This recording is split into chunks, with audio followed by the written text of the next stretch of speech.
Le sphincter supérieur de l'œsophage, on l'a vu mercredi en préambule au niveau de l'anatomie musculaire et de l'anatomie nerveuse. C'est donc une région qui est frontière, c'est une région de transition entre le pharynx, l'hypopharynx, donc c'est la fin de ce qu'on pourrait appeler les voies aérodigestives supérieures, et l'œsophage qui est plus bas, qui est finalement le tube digestif. Et donc à cet endroit-là, on a une jonction pharyngo-œsophagienne qui est représentée par un sphincter. Hein, ce sphincter, sa fonction est d'être fermé, comme on l'avait dit mercredi dernier.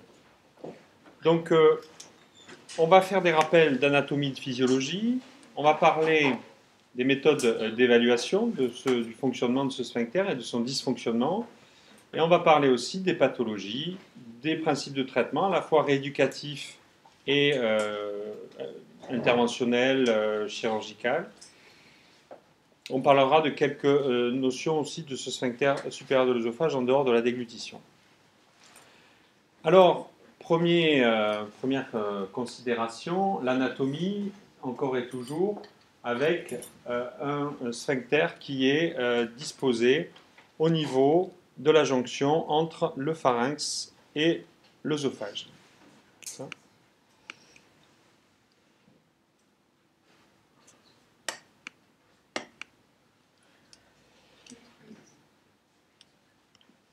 Donc, faisant suite au constricteur inférieur, on le voit ici, là on a le muscle constricteur inférieur du pharynx, on l'avait dit qui est innervé par le plexus pharyngien, essentiellement le 10.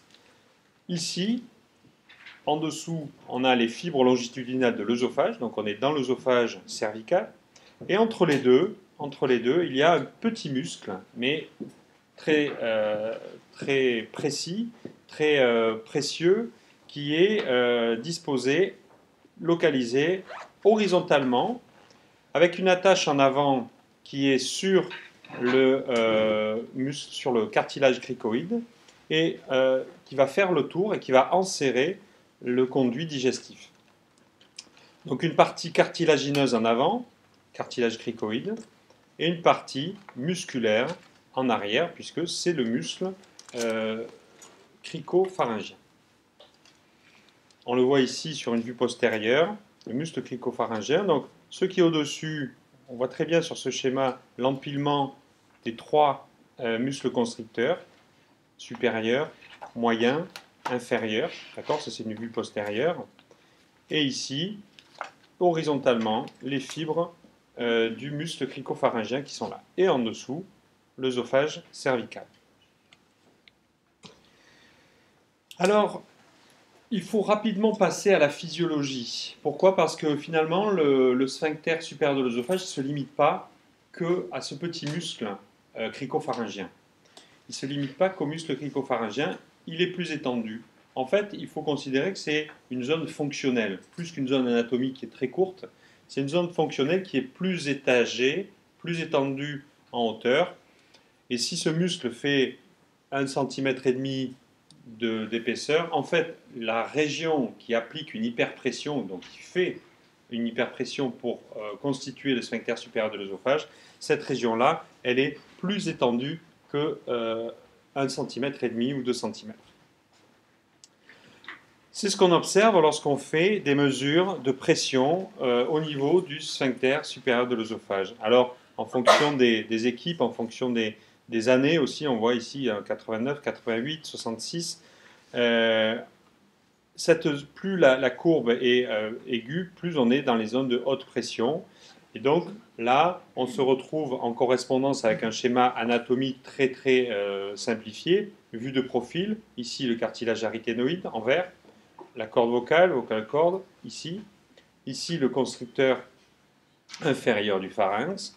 Et ici, le muscle cricopharyngien. Et puis, en dessous, on est sur la trachée.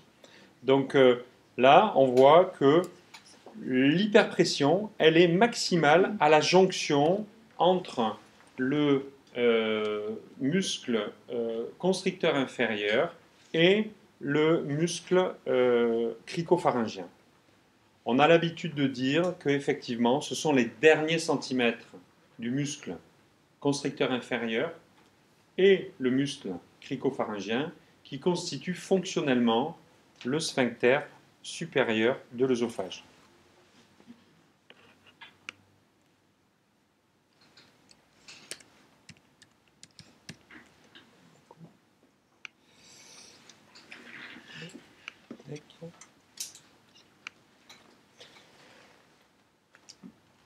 On voit sur une représentation radiographique de profil, ici, la correspondance avec le relief des cordes vocales, qui est là, horizontal, et là aussi, on a l'habitude de dire que 2 cm en dessous, sur une radio, 2 cm en dessous du plan des cordes vocales, se trouve la région du sphincter supérieur de l'œsophage. Donc c'est cette région-là qu'on va analyser, notamment quand on fait soit des transits pharyngo-œsophagiens, c'est-à-dire une radio simple, comme on a sur la diapo, ou alors quand on fait un radiocinéma avec plusieurs images par seconde qui permettent de voir ce qui se passe au moment de la déglutition sur cette jonction pharyngo-œsophagienne. Ici, qu'est-ce qu'on voit? On voit la contraction du muscle cricopharyngien qui apparaît au moment du temps œsophagien de la déglutition, donc qui pose problème ici. On voit le rétrécissement qui est réalisé entre en arrière le muscle qui reste contracté, qui fait obstacle, qui fait barrage, et puis en avant, c'est du dur, on l'avait dit, c'est du cartilage cricoïde. Okay. Donc là, on voit très bien sur cette image pathologique ce qu'on appelle une barre cricopharyngée, c'est-à-dire on a l'impression qu'on a une barre, finalement un barrage de la voie digestive faite par un muscle qui reste en opposition vis-à-vis du passage du bolus alimentaire. Et donc ça permet de bien voir où est le muscle cricopharyngien sur cette diapositive. À côté de cette musculature, disons, intrinsèque, constricteur inférieur, muscle cricopharyngien, on a aussi l'intervention des muscles extrinsèques. On a des muscles extrinsèques qui vont intervenir. Les muscles extrinsèques vont être importants pour mobiliser le sphincter supérieur de l'œsophage. Au moment du temps pharyngé de la déglutition, on a une ascension du larynx, on a une protraction du larynx, et donc on va modifier de manière extrinsèque l'anatomie et l'ouverture du sphincter supérieur de l'œsophage. Donc l'élévation et la protraction du cartilage cricoïde, puisque c'est lui qui fait la partie antérieure du sphincter supérieur de l'œsophage, eh bien, elle est sous la dépendance des muscles susioïdiens, de l'osioïde, sur lesquels ils sont insérés, et d'un autre muscle qui est le muscle thyroïdien, qui est un muscle tendu entre le cartilage thyroïde et l'osioïde. Donc l'élévation et la protraction du larynx se fait par ce qu'on appelle l'appareil suspenseur du larynx, muscle susioïdien qui s'insère sur l'osioïde, et également le muscle thyroïdien.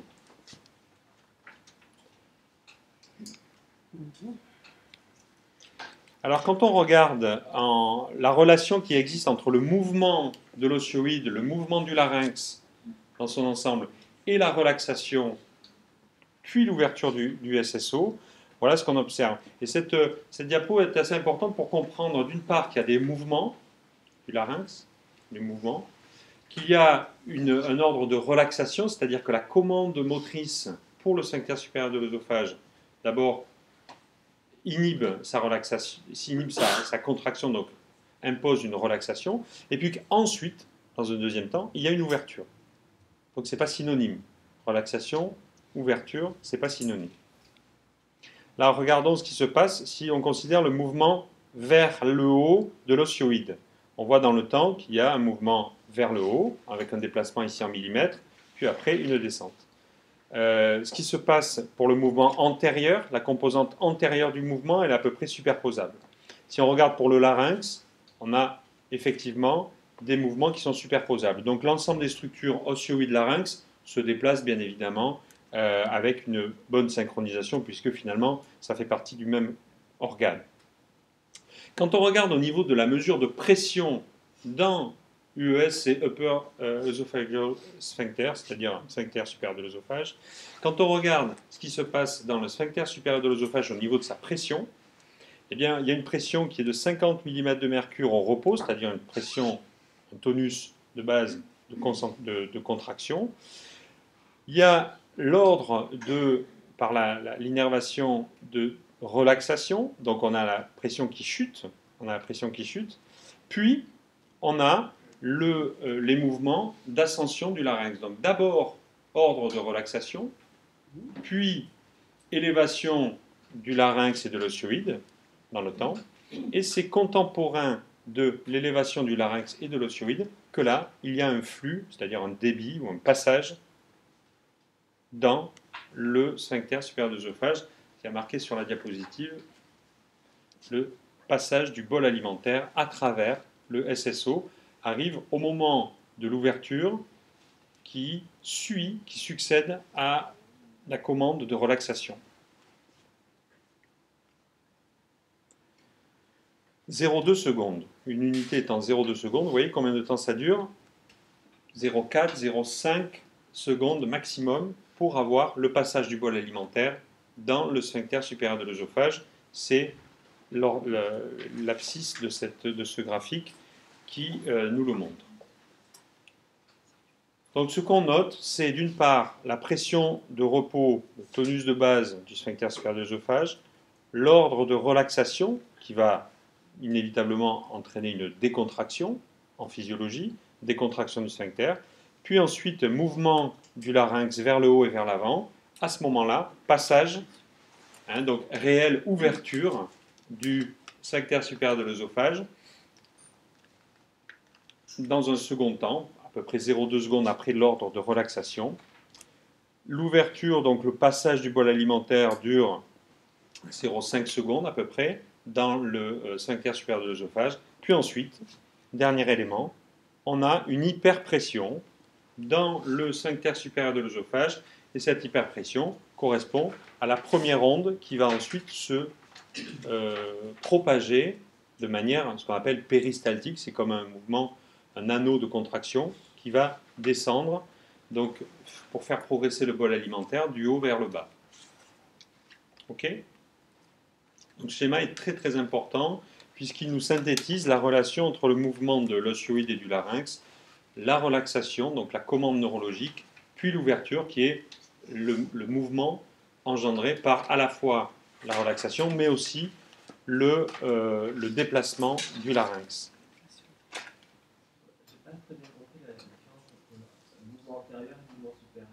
Alors, en fait, c'est exactement ça, c'est qu'il n'y a pas c'est deux composantes dans deux directions de l'espace, mais elles sont synchrones. Justement, il n'y a pas de différence. On voit qu'à la fois le larynx monte, mais qu'il s'avance aussi, et de manière coordonnée, synchrone et efficace en termes de déplacement, puisque le mouvement antérieur, il est de près de largement plus d'un centimètre, et le mouvement supérieur aussi. Donc, on a un grand déplacement qui est tout à fait synchrone.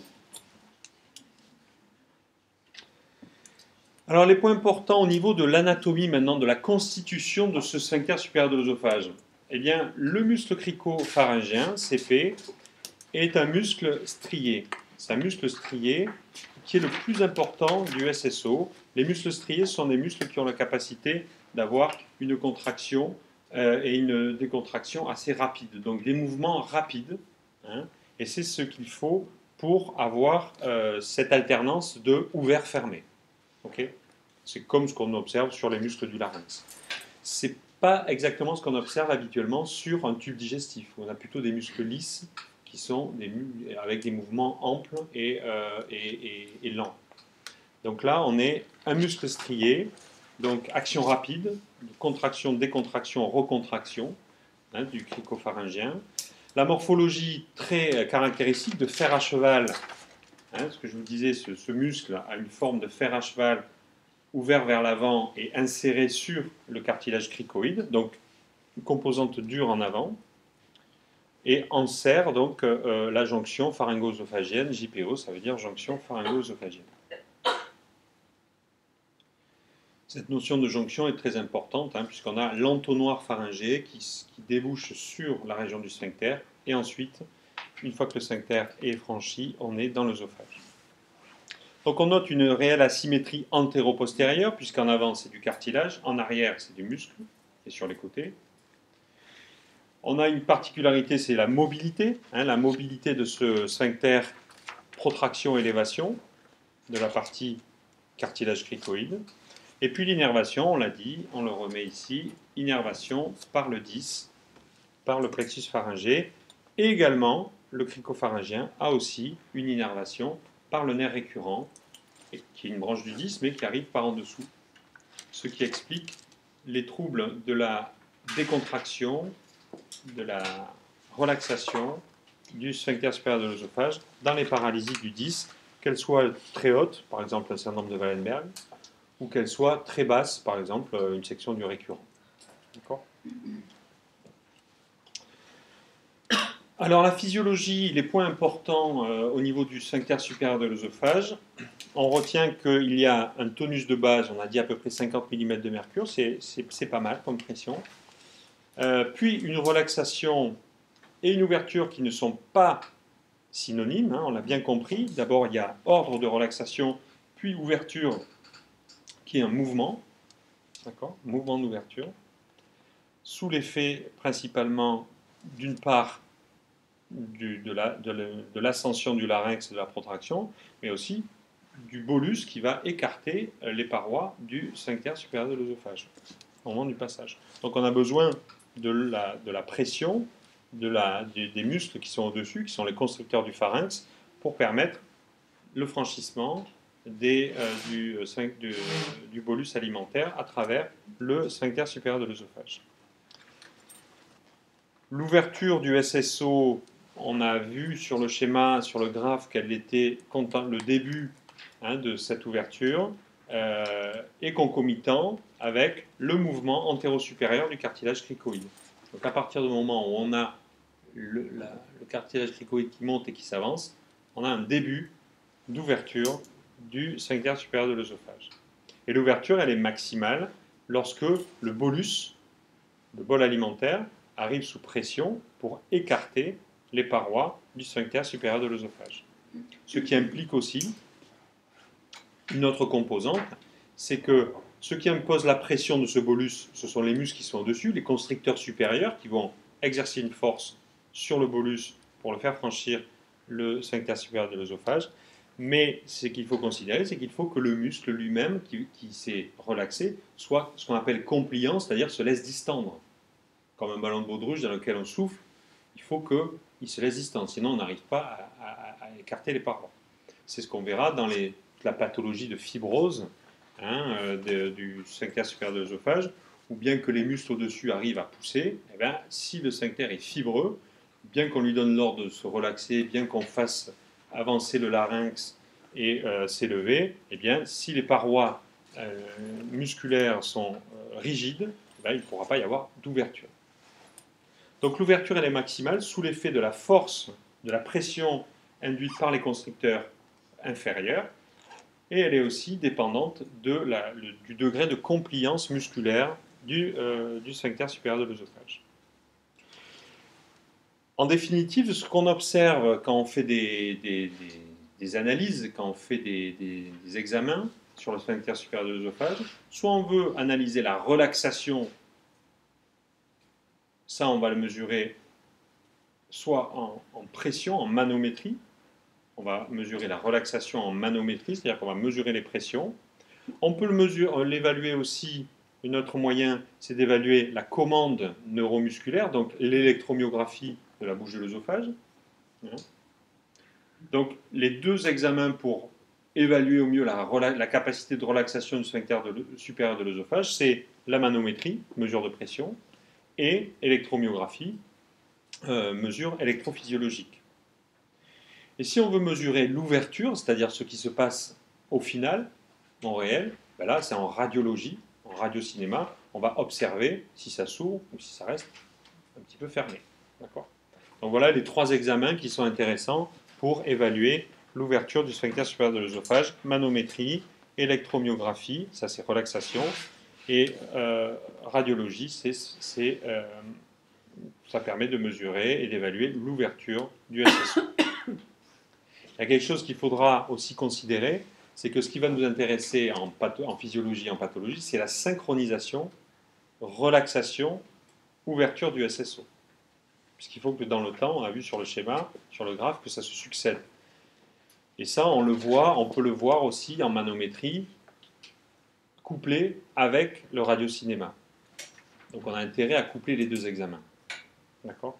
Pour analyser au mieux l'aspect synchronisation entre ordre de relaxation et phénomène d'ouverture.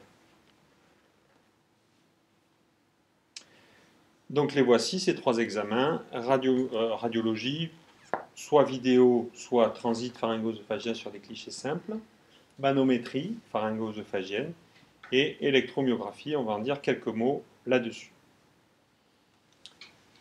D'emblée, on peut dire que autant le radiocinéma et le transit pharyngo-œsophagien sont des examens relativement simples d'analyse et très pratiques et très applicables en pratique, autant la manométrie est quelque chose d'extrêmement difficile à maîtriser et à réaliser à cause des mouvements, à cause de la structure du sphincter supérieur de l'œsophage qui est cartilagineuse et musculaire, et l'électromyographie est aussi particulièrement difficile à réaliser. Donc en pratique, on se contente souvent d'études radiologiques, mais on fait beaucoup de recherches et d'expérimentations sur la manométrie et l'électromyographie. Alors, vidéoradiographie ou radiocinéma de la déglutition, c'est vraiment l'examen de première intention et même souvent le seul examen qui soit indispensable. Ça permet d'intégrer toutes les phases de la déglutition, sur le même examen. Ça, vous en avez vu beaucoup d'exemples sur la pathologie neuromusculaire hier, neurologique. Vous en verrez d'autres exemples. On peut intégrer toutes les phases orales, pharyngées, œsophagiennes de la déglutition. On peut mesurer l'ouverture, parce que si on fait une radio de profil, on peut mesurer de combien ça s'est ouvert au moment du passage du bolus. On peut apprécier l'efficacité de la vidange, c'est-à-dire de la clairance qu'on appelle la clairance pharyngée, pour voir s'il y a des résidus ou s'il n'y en a pas. Et puis aussi, on peut voir s'il y a des inhalations. Et l'autre intérêt qui n'est pas sur la diapo, c'est quoi? C'est qu'on peut voir ce qu'on obtient avec différentes textures et ce qu'on obtient avec certaines manœuvres. Si on a des manœuvres facilitatrices ou des manœuvres défavorables, à ce moment-là, on peut le voir sur... donc on peut tester, on pourrait dire in vivo, sur le moment, quelles sont l'amélioration ou la dégradation qu'on obtient en fonction des textures, en fonction des manœuvres et des postures. Alors, habituellement, de manière tout à fait académique, cette diapo le rappelle, la vidéoradiographie de la déglutition se passe en position assise, la tête calée ou la tête droite, ça dépend comment le patient, quelle est sa posture. On réalise le plus communément des incidences de profil avec du liquide, avec du pâteux et avec des solides. Le liquide, vous avez une petite recette qui est ici, c'est à peu près ce qu'on fait. 1/3 de barite liquide et 2/3 d'eau. Et on peut avoir des volumes différents, 2 ml, 5, 10, 20 ml. Et on fait à peu près 2 déglutitions par volume testé. La déglutition se fait au niveau du verre, avec un verre sans difficulté. Lorsqu'il n'y a pas de trouble de l'appréhension. Le pâteux, on peut avoir une pâte baritée, qui est le microtraste, qui permet de diluer cette barite comme on le désire, ou alors à l'inverse, de prendre de la barite liquide et un épaississant, ou alors de la mélanger avec un aliment de consistance pâteuse. Et le solide, de la même manière, biscuit trempé dans la barite épaisse pour pouvoir tester ces textures. L'incidence de face, pareil, liquide ou pâteux, est optionnelle, mais c'est souvent fait, donc des manœuvres et des postures, notamment soit de flexion de la tête, soit avec une composante parfois de rotation ou de tête penchée sur le côté. Là, ici, on a un exemple donc, de profil. De profil, qu'est-ce qu'on observe? Alors, quelle est votre analyse? Quelle est votre analyse là-dessus? Qu'est-ce qu'on voit? Je vous le remonte.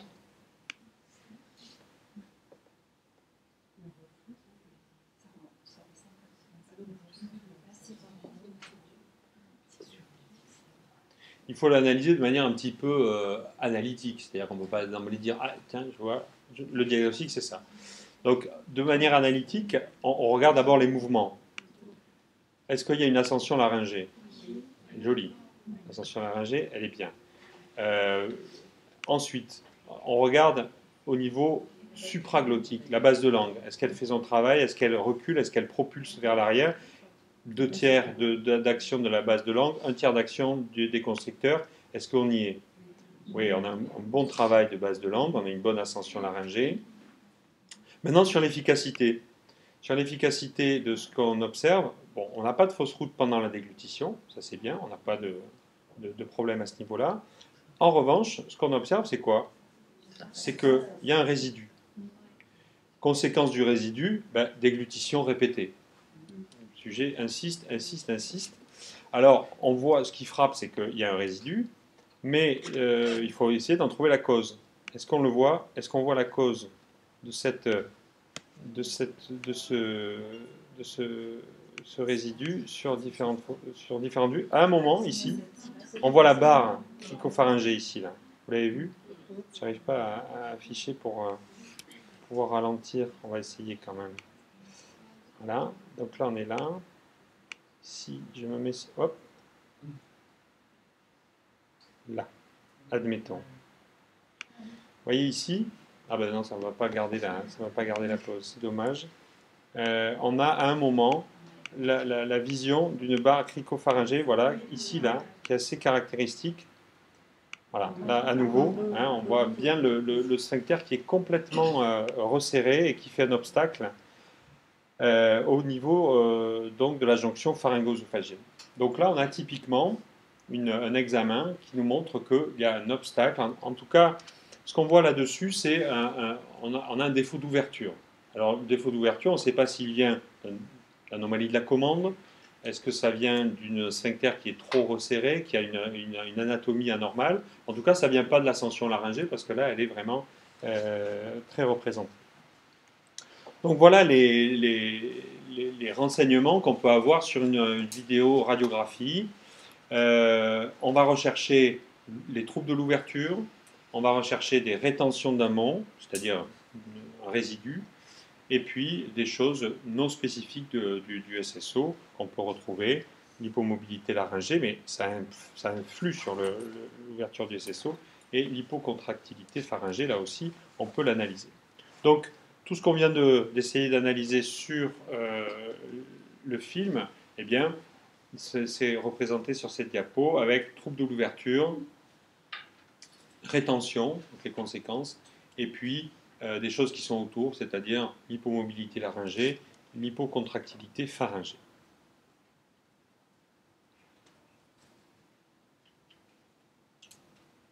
Donc c'est un examen central, indispensable pour analyser véritablement le fonctionnement de la jonction pharyngo-œsophagienne, et on comprend, hein, étant donné que ça dure que 0,5 secondes, qu'on ne puisse pas uniquement faire un cliché simple à un moment où il faut avoir plus de 12 images par seconde pour pouvoir analyser ça. Si on est en dessous de 12 images par seconde, on rate une grande partie des événements, donc on ne peut pas dire que ce soit du cinéma. Alors la manométrie pharyngée, la manométrie, c'est de mesurer les pressions à la fois au moment du repos du sphincter supérieur de l'œsophage, au moment de sa relaxation, donc on va mesurer le temps, l'amplitude de la relaxation du sphincter supérieur de l'œsophage, et aussi on va évaluer l'amplitude et le caractère séquencé de la contraction pharyngée, c'est-à-dire au-dessus du sphincter supérieur de l'œsophage, on va voir quelle est l'amplitude de la contraction et puis surtout quel est son moment par rapport à celui de la relaxation du sphincter supérieur de l'œsophage. Et puis, on mesure la pression dite intrabolus, c'est-à-dire au moment où le bolus passe dans le sphincter supérieur de l'œsophage, c'est la pression motrice pour que les aliments progressent dans le sphincter supérieur de l'œsophage. Mais attention, cette pression-là, c'est l'aboutissement de toutes les forces. C'est-à-dire, c'est la résultante, la pression du bolus au moment où elle passe dans le sphincter supérieur de l'œsophage. Ça dépend de l'importance de contraction au-dessus du sphincter, c'est-à-dire des muscles constricteurs inférieurs. Ça dépend de la compliance ou de l'élasticité du sphincter supérieur de l'œsophage. Si plus il est rigide, plus la pression va augmenter. Donc c'est pas forcément bien d'avoir une forte pression intrabolus.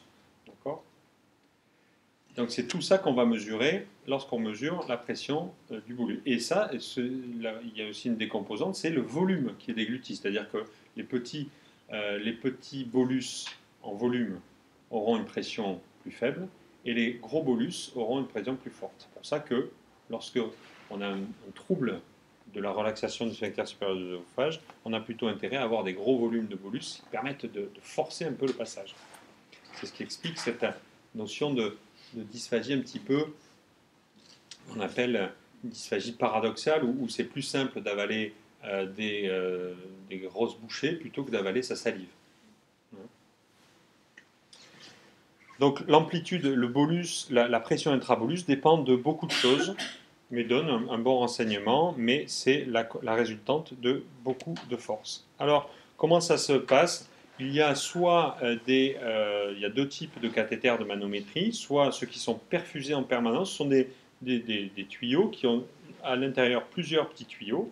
Chaque tuyau est perfusé avec un liquide à faible débit, ce qui permet d'établir une colonne de pression liquidienne de la périphérie, ce qu'on va mesurer, jusqu'au capteur qui est dans l'appareil. Donc soit on a des canaux qui sont perfusés, soit alors on a des dispositifs un petit peu plus électroniques qui sont des capteurs de pression transmurale, donc un véritable capteur de pression sur les bords du cathéter. Mais ça marche aussi bien l'un que l'autre. Alors maintenant, il existe des appareils tout intégrés, comme on le voit pour l'appareil AGEVA pour l'évaluation vocale assistée. On a l'équivalent pour la manométrie haute résolution du sphincter supérieur de l'œsophage et du sphincter inférieur. Donc là, vous voyez, on peut enregistrer au niveau du pharynx et la jonction pharyngo-œsophagienne. On peut enregistrer les ondes de pression dans l'œsophage. On peut enregistrer aussi le sphincter inférieur de l'œsophage. Ça, j'oserais dire que c'est une vue un petit peu catalogue de dispositifs médicaux. En réalité, le gros problème de l'examen de manométrie, c'est que c'est très fiable pour l'œsophage et pour le sphincter inférieur de l'œsophage. En revanche, pour ce qui nous intéresse, nous, la jonction pharyngo-œsophagienne, c'est très peu fiable. Pourquoi? Mouvement extrêmement rapide, mouvement de déplacement du sphincter le long du cathéter lui-même, donc on ne mesure pas toujours la même chose avec le même endroit du cathéter. Une fois on mesure le pharynx, une fois on mesure le sphincter supérieur de l'œsophage. Et puis le sphincter supérieur de l'œsophage, il est fait d'un cartilage d'un côté, donc on aura une mauvaise évaluation de la pression, et de muscles autour et en arrière. Donc il y a ce côté composite du sphincter supérieur de l'œsophage parasite énormément la manométrie pharyngo-œsophagienne. Donc souvent, on peut donner des renseignements sur l'œsophage, sur le sphincter inférieur. En revanche, sur le sphincter supérieur de l'œsophage, c'est assez décevant. il a une évolution qui est de la manométrie haute résolution, c'est-à-dire ultra rapide, ce qui permet d'avoir de plus en plus de renseignements. Maintenant, moi, dans les pratiques qu'on observe, ce sont des examens qui sont à prendre, dont les résultats sont très difficiles à interpréter. Je ne vous en dirai pas plus. Ce qu'on peut avoir comme exemple, c'est effectivement le professeur Couderou qui a fait beaucoup d'expérimentations, beaucoup de recherches sur les animaux, sur in vivo. En fait, dans sa pratique quotidienne, ne réalise pas de manométrie chez les patients. Il fait des radiocinémas. Et la manométrie œsophagienne, ça reste très confidentiel pour ce qui est des pratiques. Donc, c'est quelque chose qui n'est pas encore, qui ne permet pas de donner de renseignements reproductibles et fiables.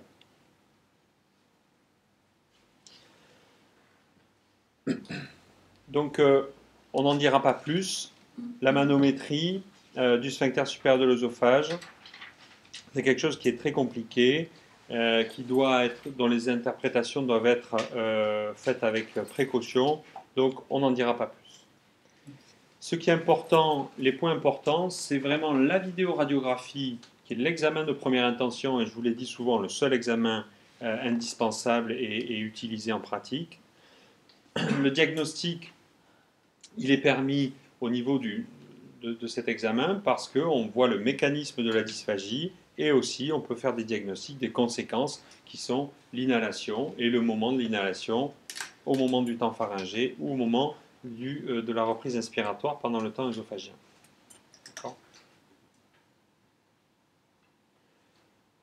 Donc les conclusions sont là pour la manométrie pharyngée, réalisation et interprétation difficile, utilité clinique discutée. L'électromyographie, je ne vous en ai pas parlé, mais là aussi c'est quelque chose qui se fait en recherche, mais qui n'a pas d'application clinique utilisable. Donc, est-ce que vous avez des questions sur les examens? Je pense que vous avez eu beaucoup d'exemples de radiocinéma de la déglutition. C'est très important. Au niveau du sphincter supérieur de l'œsophage, ça l'est aussi. Alors maintenant, on va envisager les étiologies des dysfonctions du sphincter supérieur de l'œsophage. Qu'est-ce qu'on a comme étiologie? On a les causes neuromusculaires et les causes ORL.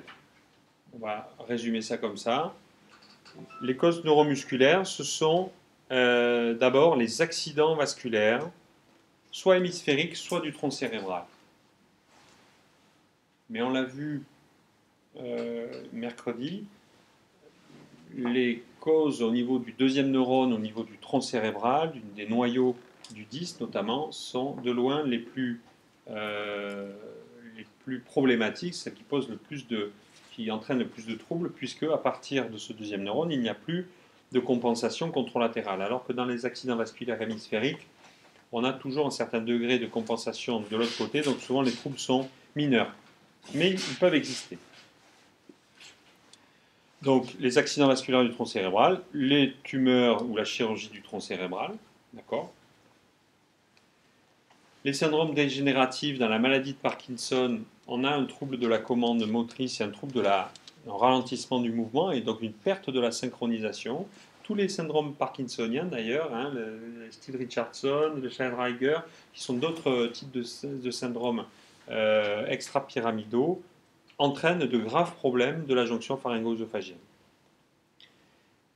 Donc ça, ce sont des causes neurovasculaires, lésionnels du tronc cérébral ou dégénératifs, syndrome extrapyramidaux ou parkinsoniens. Et puis il y a les causes musculaires. Dans les causes musculaires, il y a de manière très caractéristique la dystrophie oculopharyngée.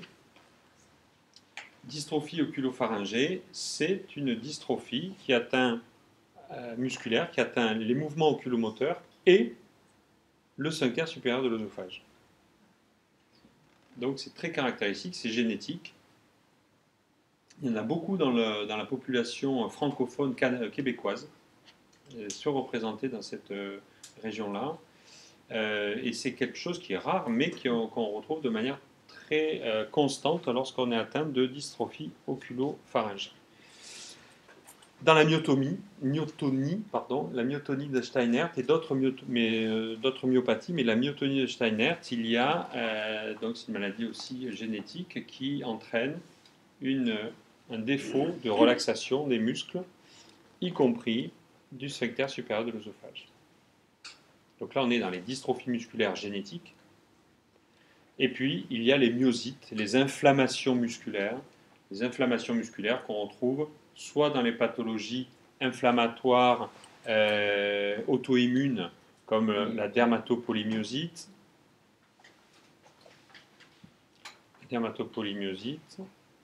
on les retrouve aussi dans des maladies de surcharge qui peuvent être faites soit de granulomatose, souvent on le retrouve dans l'amylose. L'amylose sont des dépôts de débris de protéines dans les tissus et on peut le voir au niveau du larynx, on le voit, mais on peut le voir aussi au niveau de la bouche de l'œsophage.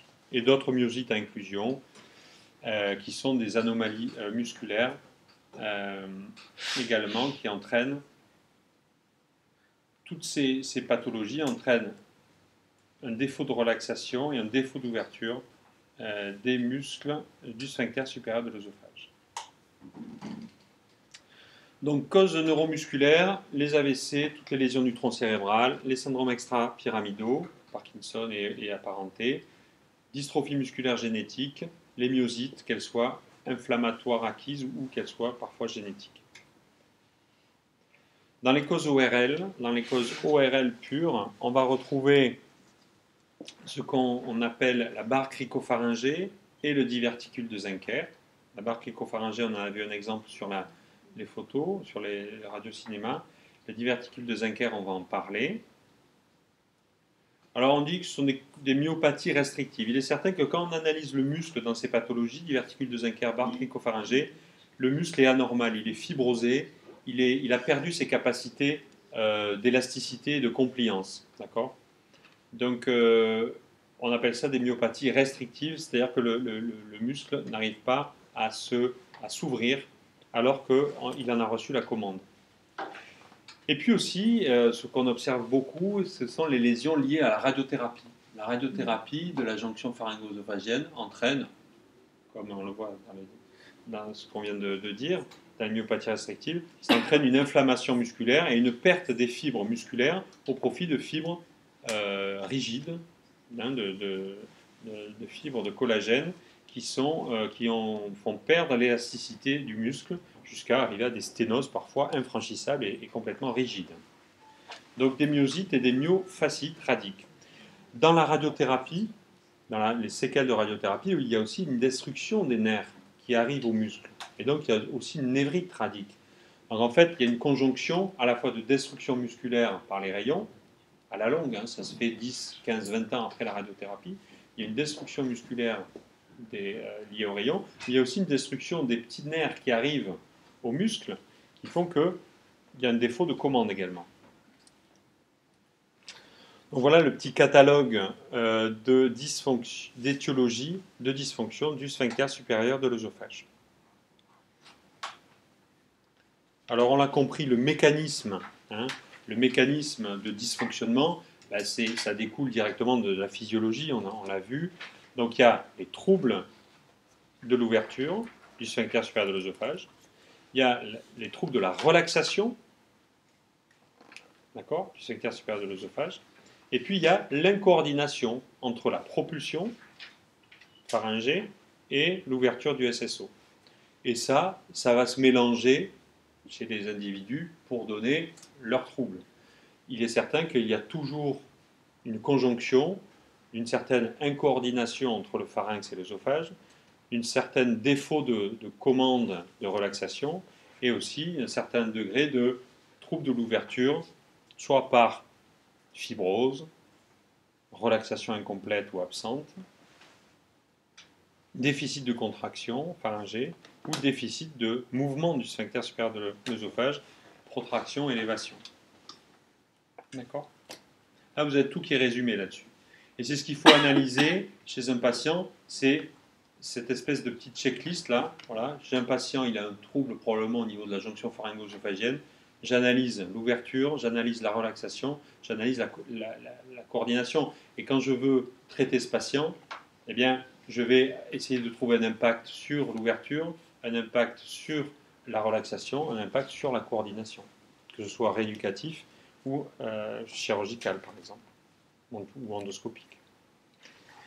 Donc au niveau de la clinique, c'est peu spécifique, disons les symptômes, hein, les plaintes des patients, mais ce qu'on retrouve souvent, c'est une dysphagie, mais souvent qui est une dysphagie, d'accord au solide, mais moi je trouve que les patients disent qu'ils ont plus de difficultés à déglutir à vide, c'est-à-dire uniquement la salive, sensation de boule dans la gorge, ça c'est quelque chose qui est assez retrouvé.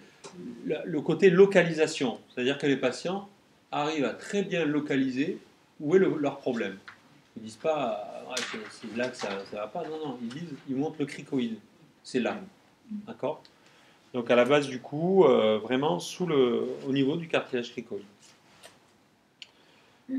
C'est souvent associé à d'autres anomalies de la déglutition. Donc là, pourquoi on a mis ça? Parce que dans un trouble de la déglutition qui atteint par exemple la fermeture laryngée, il y a une paralysie laryngée, ok, il y a un trouble de la contraction du pharynx, ok. Ben là-dedans, il faudra toujours rechercher, dans d'autres troubles, quelle est la participation aussi des dysfonctions du sphincter supérieur de l'œsophage. Hein, ça s'intègre souvent dans d'autres anomalies qui parfois sont au premier plan. Donc on dit par exemple qu'il y a une paralysie pharyngo-laryngée dans un Wallenberg. Okay, il y a le larynx qui ne se contracte plus, le pharynx non plus. Mais le sphincter supérieur de l'œsophage, il est en cause aussi. D'accord. Donc quand on veut agir, il faut agir sur la fermeture du larynx, il faut agir sur la contraction du pharynx, mais il ne faut pas oublier d'aller rechercher les dysfonctionnements du sphincter supérieur de l'œsophage. Donc c'est très important d'avoir une bonne connaissance de ces anomalies de fonctionnement et de savoir que dans bien des situations de dysphagie, il y a une participation d'une dysfonction du SSO. Alors ces dysfonctions, on va le voir, c'est une des plus caractéristiques en pathologie, c'est le diverticule de Zenker. C'est quelque chose qui est caricatural. Qu'est-ce qu'on observe au niveau du diverticule de Zenker?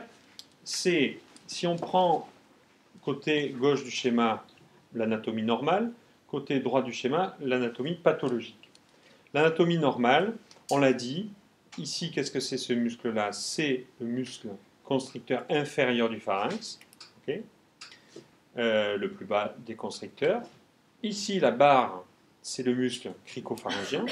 Et en dessous, on a l'œsophage. Eh bien, on est tous faits comme ça. On a ici une zone de faiblesse anatomique, constitutionnelle, entre le constricteur inférieur et le muscle cricopharyngien. On a donc, à cet endroit-là, une faiblesse anatomique qui fait que lors d'un obstacle au niveau du muscle cricopharyngien ici, admettons que ce muscle ne se relâche plus, ne s'ouvre plus, exerce toujours une pression de fermeture importante. Le muscle qui est au-dessus, le constricteur inférieur, va forcer, va pousser en force les aliments, et finalement, dans cette zone de faiblesse, il va se constituer une hernie. Ça va faire une poche, ce qu'on appelle une poche de pulsion, hein, poche de pulsion, à cause de l'obstacle qui est le muscle cricopharyngien lui-même.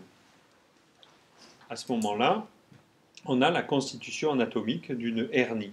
C'est comme une hernie qu'on a sur la paroi abdominale parce qu'on force avec les muscles abdominaux et qu'il y a une zone de faiblesse, ça fait une hernie. Ben là, on a un exemple de hernie à la partie postérieure de la jonction pharyngo-œsophagienne. Donc là, au niveau du cricoïde, en arrière du cricoïde. Ok ? On a cette zone de faiblesse qui est appelée la zone de Killian, qui est l'anatomiste, le physiologiste qui a beaucoup travaillé sur l'œsophage. Donc c'est ça qui donne lieu au diverticule de Zenker. Exceptionnellement, sur le côté ou en arrière de l'œsophage cervical, on peut avoir des petits diverticules qui se font, ce qu'on appelle à ce moment-là des diverticules, mais qui ne sont pas des diverticules de Zenker, qui sont ici, comme c'est marqué, des diverticules de Leimer, qui est l'anatomiste qui a décrit cette zone de faiblesse. à chacun sa région. Vous voyez, du coup, il n'y avait pas de conflit à l'époque. Chacun avait sa petite région anatomique qu'il avait décrite. Donc Leimer, on a des petits diverticules, c'est exceptionnel, c'est moins de 1% des diverticules qui sont sous le sphincter supérieur de l'œsophage, hein, sous le cricopharyngien, qui sont ici. La plupart du temps, l'immense majorité des cas, c'est au niveau du triangle de Killian, on appelle ça un diverticule de Zenker. Alors, effectivement, il y a la constitution de cette poche. Le problème qui va se poser à partir du moment où une poche qui est là, il est double. C'est la cause, elle persiste, c'est-à-dire que le sphincter supérieur de l'œsophage, en tout cas le muscle cricopharyngien, est toujours un obstacle. Donc il y a la dysphagie liée à l'obstacle. Et puis quand on avale et que ici ça se remplit d'aliments, ben, la poche elle grossit. Et en grossissant, qu'est-ce qu'elle va faire? Elle va appuyer sur ce qui est en avant. Derrière, il y a le rachis, il y a la colonne vertébrale, donc ça ne peut pas bouger. Par contre, en avant, ça va pousser sur l'œsophage. Donc on va avoir deux raisons de ne pas pouvoir avaler. C'est d'une part, ben, il y a toujours l'origine, c'est le muscle cricopharyngien qui fait obstacle. Et puis en arrière, plus la poche se remplit, plus elle écrase aussi l'œsophage. Donc on a une dysphagie qui apparaît au début du repas, mais qui s'aggrave pendant le repas. Parce que la poche se remplit, se remplit, se remplit. Et puis au bout d'un moment, cette poche, elle va se vider comme une éructation, et le patient, le lendemain, va recracher des petits pois non digérés de la veille, par exemple. C'est-à-dire, moi, j'ai des régurgitations d'aliments comme si je les avais gardés dans la bouche, comme ils n'ont pas descendu dans l'estomac, ils n'ont pas été digérés, ce n'est pas un vomissement. Ce sont des aliments intacts qui se mettent à régurgiter dans le pharynx. Il y a des patients qui vous disent, moi, tout mon traitement, il est là. Je prends mes médicaments. On a décrit des gens qui étaient, par exemple, en hypothyroïdie. Il y a des descriptions comme ça dans des articles scientifiques. De patients qui avaient une hypothyroïdie, qui prenaient ces médicaments, et tous les médicaments s'empilaient là. Et donc, l'organisme ne les absorbait pas. Donc, c'était comme s'il ne prenait pas ces médicaments, mais d'un coup, il les recrachait, et il y avait tout qui était là. Il y a eu aussi, parfois, vous savez, maintenant, on fait des enregistrements, des vidéocapsules. Quand on veut enregistrer les anomalies du digestif, on avale des petites caméras, et on regarde où est le problème. Ben, il y a des vidéocapsules qui sont restées là pendant une journée ou deux, et on a filmé à l'intérieur d'un diverticule. C'est un moyen un peu détourné pour faire un diagnostic de diverticule de Zenker, mais ça peut arriver. Ça peut arriver. Mais le patient ne ressent rien en fait. Ah bah si, il ressent qu'il y a une grosse difficulté à avaler, cette gêne s'aggrave pendant le repas, et que le lendemain d'un repas, il recrache des aliments ou des médicaments qu'ils ont pris la veille. Comment ça peut attendre le lendemain? Bah, disons que parce que ces poches ont un plus ou moins gros volume, leur degré de gêne est plus ou moins important, et puis c'est au moment d'effort d'éructation que la poche va régurgiter vers le haut. Et donc c'est pas forcément sur le moment, ça peut survenir le lendemain par exemple. Ce qui est très caractéristique, c'est qu'à distance des repas, on a des aliments intacts qui sont recrachés. Le problème de tout ça, ce que je vous dis, c'est peut-être 10 ou 15% des cas. Mais les 90% des cas réels, ce sont des personnes âgées qui sont en établissement, en EHPAD, qui ne mangent plus, sur lesquels on a dit il y a une presbyphagie, ils ne peuvent plus s'alimenter, ils sont en dénutrition et ils décèdent de leur diverticule de Zenker sans qu'on ait pu faire de diagnostic. Donc l'immense majorité des patients qui ont des diverticules de Zenker, eh bien, le diagnostic n'est pas fait. D'accord ? Ce sont des personnes qui vont aller jusqu'à l'amaigrissement, la cachexie, liée à l'impossibilité d'alimentation. Et comme ça touche tous les sujets âgés, surtout des sujets âgés, et bien à ce moment-là, on peut les mettre de côté et se dire bon, ben, ils ne mangent plus, c'est la fin de la vie. Et effectivement, plus ils maigrissent, plus l'état général s'altère, moins ils ont de force et moins ils arrivent à manger. Et puis, on arrive à des états de cachexie et de décès par diverticule de Zenker, ce qui est la majorité des cas, malheureusement. Donc, tous les signes qu'on donne dans les livres, dans les cours, en disant le diverticule de Zenker se manifeste par une dysphagie pendant les repas avec éructation, quand vous avez tout ça, ben, le diagnostic il est évident, il est fait. Mais c'est pas comme ça dans la pratique. Dans la pratique, il y a quelqu'un qui est mis un petit peu de côté parce qu'il finit plus ses repas, il les mange plus, donc on dit il a plus faim, bon, il est en fin de vie, et voilà. Et on part comme ça. Donc ce qu'il faut en tant que professionnel qui avait à intervenir sur des troubles de déglutition et des patients qui ont des anomalies de l'alimentation, finalement, souvent ça se résume à ça, une anomalie non spécifique de l'alimentation. On fait une radio, on fait avaler et on a le diagnostic immédiat. Donc, toutes les personnes qui se plaignent d'anomalies de la déglutition, surtout chez les sujets âgés dans les EHPAD, eh bien, on leur fait une radio simple, hein, juste un transit, c'est-à-dire on leur fait boire un peu de barite, on fait un cliché de profil, et on a le diagnostic. Soit il y en a un, soit il n'y en a pas. Ce qui est difficile, c'est de les envoyer faire une radio déjà. Voilà. Bah, le plus difficile, c'est qu'on appelle un professionnel de santé pour s'en occuper. En fait, là, vous avez parlé, quand il y a une anomalie, l'ouverture du SSO, donc il y a très certainement une pathologie concomitante. Ce qui explique ça. Oui, Ce qui explique pourquoi il y a une trouble de l'ouverture. C'est sûr que le muscle, quand on l'analyse, parce qu'on les opère, donc on peut prendre un muscle, le faire analyser, on voit qu'il a perdu ses fibres musculaires.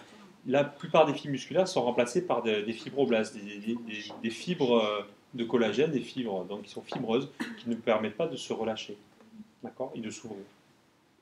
Donc il y a une modification de la structure de ce muscle. Okay. Soit c'est primitif, ça ne touche que ce muscle.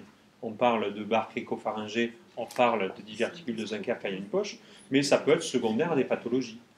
Le maladie de Parkinson aboutit à un développement de barre cricopharyngée et après de diverticule de Zincker. D'accord. Donc soit il y a une maladie dans laquelle s'intègre cette anomalie du SSO, soit alors, de manière primitive, c'est sûr que c'est aggravé par l'âge, donc c'est pour ça qu'on le trouve chez les personnes âgées en prédominance.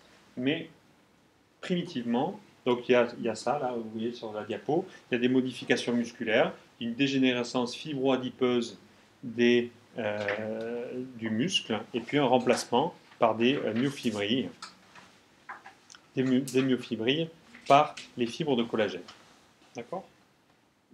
Un diverticule de Zincker, c'est d'origine ou ça s'installe? Ben, ça s'installe en fait. Ça se fait petit à petit. Au début, il y a juste une barre. On va le voir, il y a des stades. Hein. Au début, il y a juste un obstacle. Et il y a une petite poche qui commence à se faire en arrière, puis hop. Et puis après, cette poche, elle se développe, et puis au bout de quelques années, une poche qui est énorme. Quoi. Et le problème s'aggrave avec le volume de la poche. La barre, c'est le muscle qui fait barrage, qui cravate le.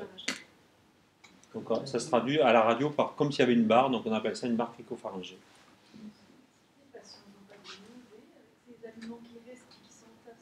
Ils n'ont pas, non, pas particulièrement de nausées, non. Ce ne sont pas des nausées, ce sont des irruptions inopinées d'aliments dans le pharynx alors qu'ils ne sont plus en train de manger. Voilà. Et donc ils le recrachent, ils disent, ben, c'est ce que j'ai mangé hier, ça. Mais quand on est à ce niveau de cognition, ce niveau de participation, les patients ils consultent, on fait des examens. Voilà. Le problème, c'est que c'est la population qui est touchée par la diverticule de Zincker, ce sont des personnes de plus de 75-80 ans. Oui. On va le voir, il y a deux pics de fréquence. Donc, sensation de blocage, on en a parlé. Au niveau vraiment du cartilage cricoïde. Pour les aliments liquides, c'est assez fluctuant, assez capricieux. Parfois, ça passe bien. Certains jours, je mange bien. Certains jours, je ne mange pas bien. Okay. Et puis, il y a des conduites de compensation, déglutition répétée, des efforts pharyngés. Parfois, les gens disent, moi, quand j'appuie comme ça passe mieux. Bon. Donc, il y a une symptomatologie clinique qui existe, qui est décrite dans les livres, qui est parfaite quand elle est comme ça. Mais jamais personne n'arrive à arriver en disant, regardez, tout ce que j'ai, c'est ça, là. Donc là, vous dites, oui, c'est sûr que c'est un diverticule de Zincker. Non, la personne, c'est juste, il ne mange plus. Voilà. C'est quelqu'un en EHPAD qui vous appelle en disant, essayez d'améliorer cette personne parce qu'elle ne mange plus. Donc, symptomatologie clinique, dysphagie, régurgitation, fausse route, bronchopneumopathie, il y en a dans près de 10% des cas, altération d'état général, c'est très très fréquent, c'est-à-dire amaigrissement, asthénie, il y a des pertes de poids considérables dans les diverticules de Zincker. Quelques fausses routes, mais vous voyez que ce n'est pas la majorité des cas. Les signes d'accompagnement, aggravation de la dysphagie au cours des repas et régurgitation tardive, on l'a dit. À l'examen clinique, on n'observe rien d'anormal, sauf parfois en fibroscopie. Si on appuie sur la base du cou ou si on fait avoir une hyperpression abdominale, on peut avoir un reflux parce que quand on observe, vous avez vu les films en fibroscopie, on voit le larynx, on voit les sinus piriformes, mais c'est tout, on ne voit pas plus bas, on ne voit pas la bouche de l'œsophage, on ne voit pas plus bas. Le problème est juste en dessous, et donc on peut voir parfois en fibroscopie une régurgitation de salive ou d'aliments pendant la fibroscopie, mais c'est loin d'être constant. Examen de l'état nutritionnel, c'est fondamental. On a vu mercredi comment évaluer l'état nutritionnel d'un patient. La perte de poids, ce sont des patients qui ont 25-30% de perte de poids dans les mois qui précèdent. C'est catastrophique. Ce qui contre-indique bien souvent une opération, parce que ces patients, on ne peut pas les opérer tellement ils sont fatigués. Examen complémentaire, simplement un transit pharyngo-œsophagien est suffisant pour le diverticule de Zenker, largement suffisant. Donc là, vous voyez une vue de profil, profil droit. On a ici le niveau des vallécules. Ici, on a le niveau probablement des cartilages arythénoïdes ici. Et puis en dessous, 2 cm en dessous, on est sur le sphincter supérieur de l'œsophage qui est là. Là, on a l'empreinte du muscle cricopharyngien. Comme c'est un anneau et qu'on le voit de profil, ben on voit que la partie arrière de ce muscle. Mais là, au-dessus et en arrière, on a une poche, vous voyez, avec même un niveau liquide. Là, il y a de l'air. Et là, il y a le liquide de contraste, la barite qu'on a fait déglutir. Et donc, on a un diverticule du Zenker là, qui mesure 2,8 cm. Okay, et on comprend que plus la poche grossit, plus elle va comprimer l'œsophage qui est là. On voit bien l'œsophage qui est là, qui n'est pas si fermé que ça d'ailleurs. Hein, vous voyez, ce serait que ça passerait pas mal. Hein. Mais bon, ici, la poche va continuer à grossir et va comprimer l'œsophage. Le radiocinéma est indispensable en revanche pour les barres cricopharyngées parce qu'on les rate avec des radios simples, ça c'est sûr. Lorsque on a uniquement un problème de relaxation et d'ouverture du sphincter supérieur de l'œsophage. Les examens fonctionnels à manométrie, on a dit que c'était assez décevant, donc on n'en parlera pas. Alors, il y a des stades, pour répondre à votre question tout à l'heure, comment ça se passe? Au début, il y a juste une petite hernie postérieure qui est inconstante, donc on voit une barre et uniquement une petite hernie, puis après l'image devient constante, c'est-à-dire qu'il y a une petite diverticule qui se développe à l'horizontale. Stade 3, il y a une poche verticale comme on a vu sur la radio précédente, et puis poche niveau 4, on a une poche avec une compression de l'œsophage. D'accord? Donc vous voyez ce stade de développement qui se fait dans le temps. D'abord une petite hernie inconstante, puis une hernie plutôt dans le sens horizontal, c'est-à-dire vers l'arrière. Ensuite une poche qui est verticale, qui se développe vers le médiastin, c'est-à-dire vers le bas. Et puis une poche là qui est avec compression de l'œsophage dans les stades 4. Traitement, il y a plusieurs moyens. Là, quand on est au stade de diverticule, il faut opérer. Il n'y a que ça qui permet de lever l'obstacle. Parce qu'après, on verra, il y a des mesures de rééducation, d'intervention orthophonique qui permettent d'améliorer le fonctionnement du sphincter supérieur de l'œsophage. Quand on est au stade du diverticule de Zenker, il faut opérer et donc il faut lever l'obstacle. L'obstacle, c'est le muscle cricopharyngien. Donc, on le coupe. On le sectionne soit par voie endoscopique en passant par la bouche, soit par voie externe, c'est ce qu'on a toujours fait, qui marche très bien. Rarement, on peut faire des dilatations. Si on fait une dilatation, on va forcer un peu le passage pendant quelques heures, quelques jours, ça va se reconstituer, mais au moins ça peut faire un test. Ou alors on peut mettre de la toxine botulique dans le sphincter supérieur de l'œsophage, mais bon, s'il est fibreux, il ne va pas forcément s'ouvrir, il va se relaxer, s'il est obligé d'être relaxé avec la toxine botulique, mais il ne va pas forcément s'ouvrir. Donc ce qu'on retient, c'est section du muscle cricopharyngien. 1. Deuxièmement, une fois que ce muscle est coupé, on va enlever la poche. Parce que si la poche elle continue à se remplir quand on déglutit, elle va appuyer toujours sur l'œsophage, même s'il n'y a plus l'obstacle.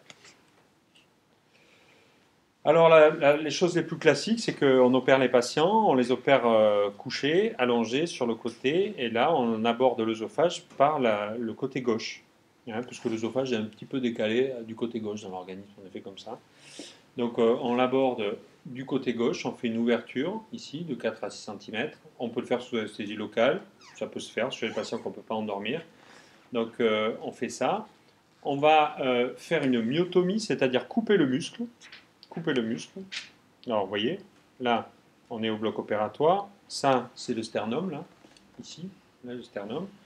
Ici on a le muscle sternoclédomastoïdien gauche qui est là. Là on a la clavicule. Et on fait une ouverture de 4 à 5 cm ici, sur le côté du cou, en bas à gauche. Ensuite, on expose la jonction pharyngo-œsophage, là c'est l'œsophage cervical qui part vers le bas. Là, ici, ce sont les constricteurs inférieurs, et on voit entre le constricteur inférieur et l'œsophage cervical une petite poche. Là, c'est un type entre 2 et 3, hein, pas quasiment à l'horizontale, mais qui va un peu vers le bas. Donc ici, ça c'est un petit diverticule.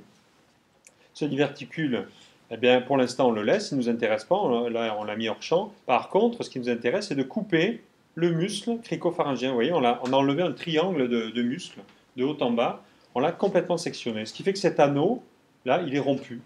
Il n'y a plus de continuité de l'anneau, donc ce qui fait que, bon, bah, même si ça, c'est rigide, ben, ça entraîne une ouverture obligatoire, en tout cas fonctionnelle, de ce muscle cricopharyngien. Une fois qu'on a coupé le muscle, c'est bien, et bien on va aussi en profiter pour couper le diverticule. Donc on met une pince, on met une agrafeuse en fait, qui va venir coudre les parois de la muqueuse, et on va sectionner au bistouri, on enlève le diverticule définitivement. Et là, qu'est-ce qu'on a? On a le constricteur inférieur, le cricopharyngien, il n'y est plus, on l'a enlevé, l'œsophage cervical, et l'origine.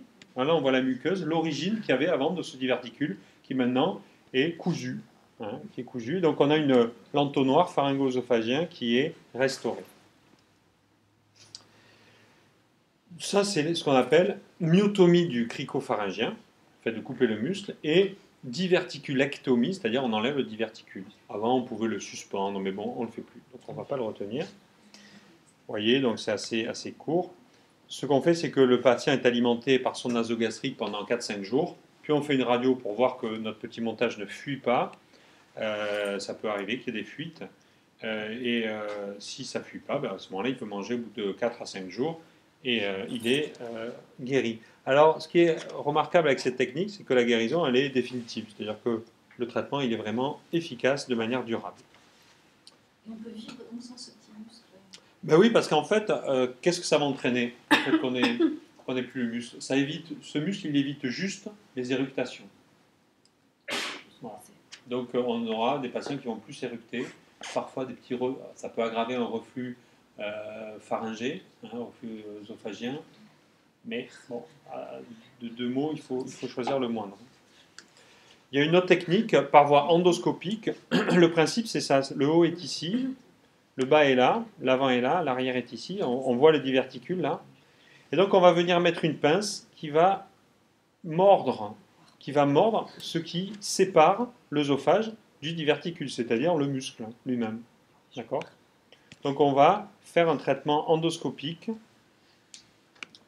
Alors quand on regarde par voie endoscopique ce que ça donne, vous voyez, on met ce genre de pince à cheval.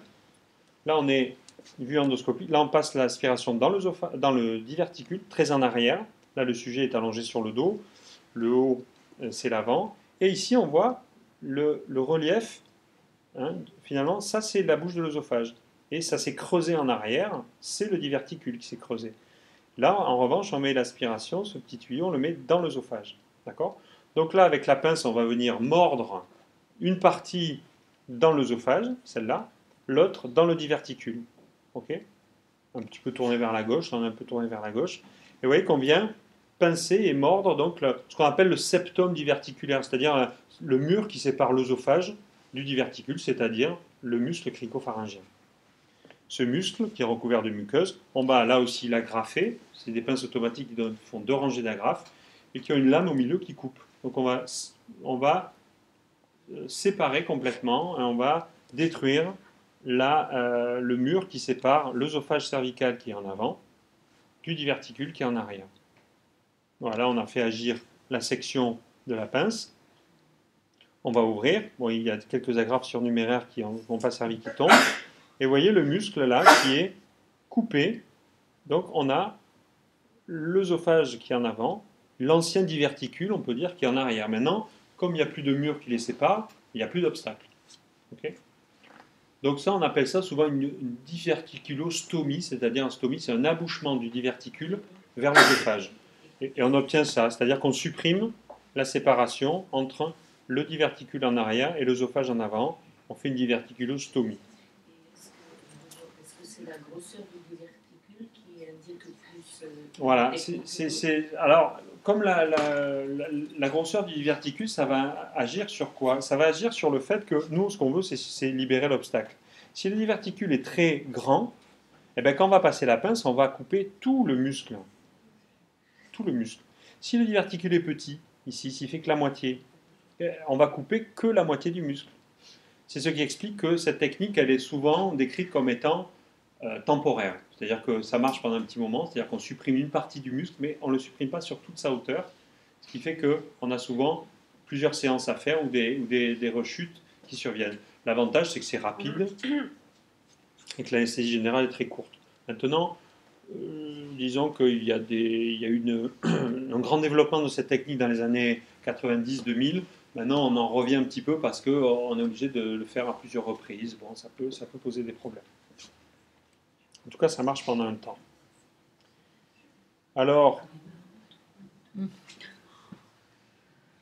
on peut intervenir dessus. Autre pathologie qu'on peut voir au fond du diverticule, on le voit dans moins d'1% des cas, au fond du diverticule, on peut avoir une cancérisation du diverticule.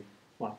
D'où l'intérêt aussi d'aller parfois faire des biopsies ou par voie endoscopique de vérifier qu'il n'y a pas.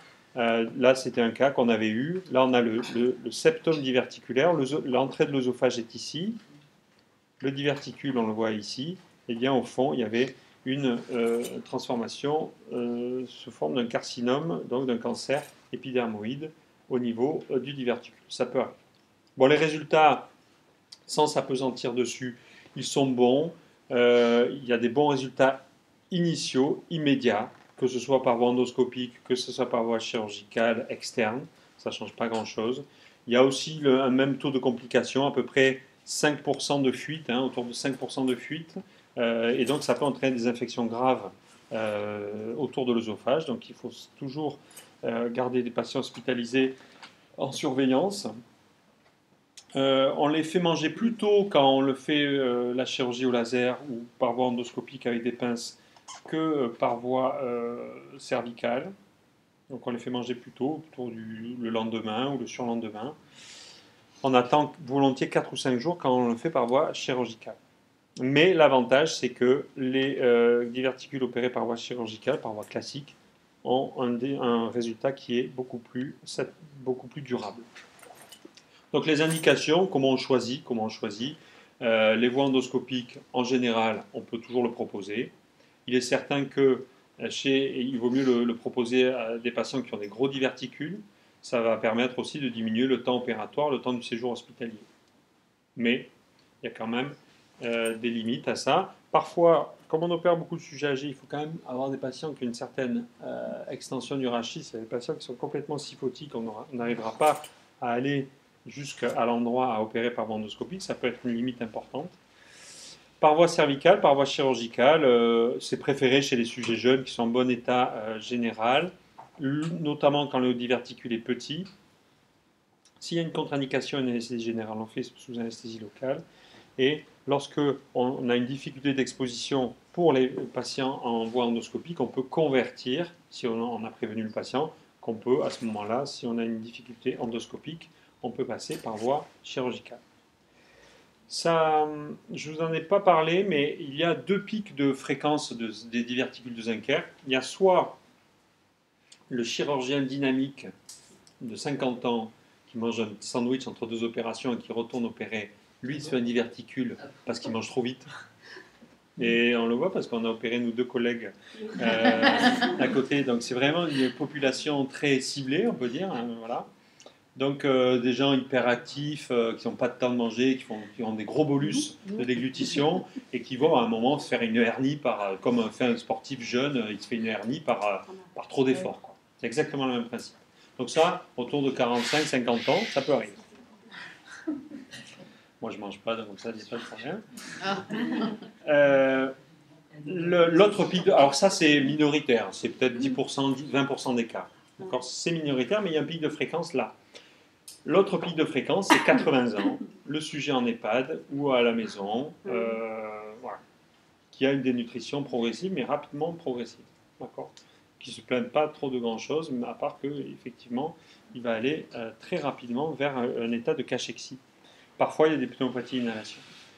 Et donc, souvent, ce qui arrive, c'est que ce sont des patients, quand on nous les confie, qui sont en état très altéré, donc il faut les renourrir, comme on a vu mercredi pour les patients atteints de cancer, il faut les renourrir avant de les opérer. L'urgence n'est pas à la chirurgie du diverticule du Zincker, l'urgence c'est la renutrition.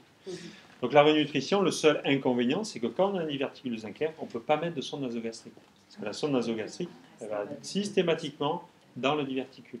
D'accord ? Et donc on n'arrivait pas à les mettre. Donc le seul problème, c'est ça, c'est qu'on ne peut pas souvent mettre de sonde nasogastrique. Parfois, ça arrive qu'on fasse juste une anesthésie générale très brève pour aller sous anesthésie, hop, on met la sonde, on réveille le patient et on le renourrit. Mais parfois, l'état général est tellement altéré qu'on ne peut pas faire ce genre de technique. Donc, on peut faire des renutritions par voie parentérale pendant un moment, mais ce qu'il faut prendre en considération, c'est l'état de dénutrition très avancé qu'ont ces patients quand on les prend en charge. Et puis, malheureusement, beaucoup de patients chez lesquels on ne peut rien faire parce qu'on arrive trop tard et qui sont en cachexie prémortelle. Donc, en conclusion, le principe fondamental, c'est qu'il faut réaliser une myotomie du sphincter supérieur de l'œsophage, que le risque, il est surtout fonctionnel, c'est-à-dire qu'on n'arrive pas à couper suffisamment de muscles pour entraîner un résultat définitif. Voilà.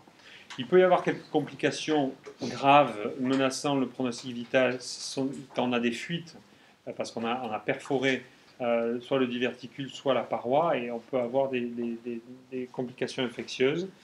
Il faut savoir ne pas intervenir en urgence, c'est-à-dire qu'il vaut mieux proposer une renutrition pendant une semaine pour rétablir l'état général d'une personne, puis ensuite l'opérer pour avoir un effet définitif.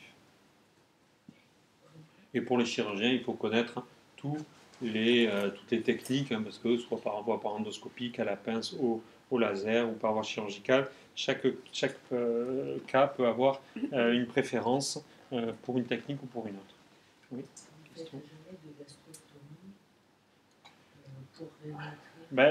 Oui, on peut faire des gastrostomies pour renourrir les patients, seulement il faut là aussi, pour avoir une gastrostomie, soit par voie direct, il faut d'abord avoir une sonde nasogastrique, donc voilà, parfois on ne peut pas. La gastrostomie, ça se conçoit que quand on a une nutrition de plus de 3 semaines, 1 mois à prévoir. Si ce n'est pas le cas, bon. Donc la gastrostomie dans le diverticule de Zincker, c'est pas pour des raisons pratiques et pour des raisons de durée, c'est pas indiqué. Non, il y a un cas dangereux à passer quand le patient est très dénutri. Une fois qu'on l'a passé avec une nutrition artificielle, on opère les patients et puis après ils sont guéris. Donc voilà pour les diverticules de Zincker. La barre cricopharyngée maintenant. La barre cricopharyngée, c'est, on pourrait dire, le primum movens du diverticule de Zincker, par exemple. C'est le stade 1, ça, si on veut. D'accord ? La barre cricopharyngée, et parfois ça en reste à ce stade-là. Il y a des gens qui se plaignent de dysphagie, mais qui n'ont pas forcément de diverticule constitué. Donc ça, la barre cricopharyngée, c'est ce qu'on observe avec un arrêt de la descente du bol alimentaire au niveau de l'hypopharynx, avec la barre qu'on a vue tout à l'heure sur les radios. C'est lié à une fibrose primitive du muscle cricopharyngien. Donc le muscle perd son anatomie, son microanatomie de muscle et devient plutôt fibreux, donc n'a plus de capacité de se laisser distendre par le bol alimentaire et donc réalise un obstacle. À la radiologie, on parle d'indentation postérieure. L'indentation, c'est vraiment une empreinte postérieure du cricopharyngien vu en radio de profil. D'accord ? On dit que c'est significatif quand même, parce que ça peut arriver qu'on en voit chez certaines personnes où on a un défaut de l'ouverture, mais qui n'est pas problématique. On dit que c'est significatif si ça représente plus de la moitié de l'obstruction de la lumière. La lumière, donc c'est l'espace de passage pour le bol alimentaire. On observe donc une diminution de l'ouverture de plus de 50% du SSO. Il y a un résidu pharyngé au-dessus de l'obstacle. Et puis, il y a aussi une inhalation possible par fausse route secondaire. À la manométrie, on observe une augmentation de la pression intrabolus si on la réalise. C'est-à-dire que le bolus arrive sous pression. Pour qu'il passe, il faut qu'il franchisse en force le sphincter supérieur de l'œsophage. Et à ce moment-là, il y a une énorme pression, pour peu que les muscles au-dessus ne soient pas déficients. Situation clinique, eh bien, soit on a une barre isolée, soit on a une barre avec maladie neurologique associée. Donc soit c'est ce qu'on dit idiopathique, on ne sait pas pourquoi, mais ça ne touche que ça. On parle de barre isolée, soit alors dans des maladies particulières, notamment les myosites, et on retrouve ce qu'on disait tout à l'heure, les anomalies de l'ouverture du sphincter supérieur de l'œsophage. Bon, n'en parlons pas. Alors, l'indication de traitement, elle intervient quand le patient se plaint de dysphagie et qu'on note une barre obstructive à la radiologie. Qu'est-ce qu'on a comme moyen? Là aussi, on peut faire des dilatations. Les dilatations, on en montrera des exemples. Ça va agir de manière temporaire, mais ça sert aussi parfois de test, c'est-à-dire qu'on va regarder à l'intérieur, on fait une endoscopie, on passe à un ballon de dilatation et on voit si c'est facile à distendre, on sait qu'il n'y a pas de problème, mais si on est obligé de forcer, ça veut dire qu'il y a un trouble. Donc dilatation endoscopique, mais le traitement n'est pas durable. Myotomie, section du muscle. Donc là, endoscopique pareil ou chirurgical, c'est exactement comme dans le diverticule de Zenker, sauf qu'il n'y a pas de poche. Donc soit on le coupe au laser, à ce moment-là on ne peut pas utiliser de pince, puisqu'il n'y a pas de poche, on ne peut pas utiliser. Donc on peut, en passant par l'intérieur, sectionner au laser la partie postérieure de l'œsophage, en fait, de la jonction pharyngo-œsophagienne. Ça pose des problèmes de fuite, pas mal, mais bon, ça a été décrit. Ou alors, par voie chirurgicale, on fait pareil, on passe sur le côté, on va sur le muscle, on le coupe. Les résultats sont bons, mais incomplets. Dans 50% des cas, on a des bons résultats. Mais le problème, c'est que c'est sûr que ça récidive fréquemment parce qu'on n'ose pas avoir un traitement complet, une section complète du muscle, parce que souvent, on fait des traitements incomplets. En fait, on fait par voie endoscopique soit des dilatations, soit des sections au laser, mais qui sont incomplètes, donc les résultats sont incomplets. C'est très difficile à analyser les résultats sur des grandes séries parce que c'est très hétérogène, le diagnostic n'est pas souvent fait de la même manière et les traitements sont très divers et variés en fonction des médecins. Là, on a un exemple, on a un exemple ici. Là, ce qu'on a ici, c'est le sphincter supérieur de l'œsophage et ça, c'est un ballonnet. Je vais vous montrer un film dessus. C'est un ballon qu'on gonfle avec du sérum sous pression qui permet de dilater.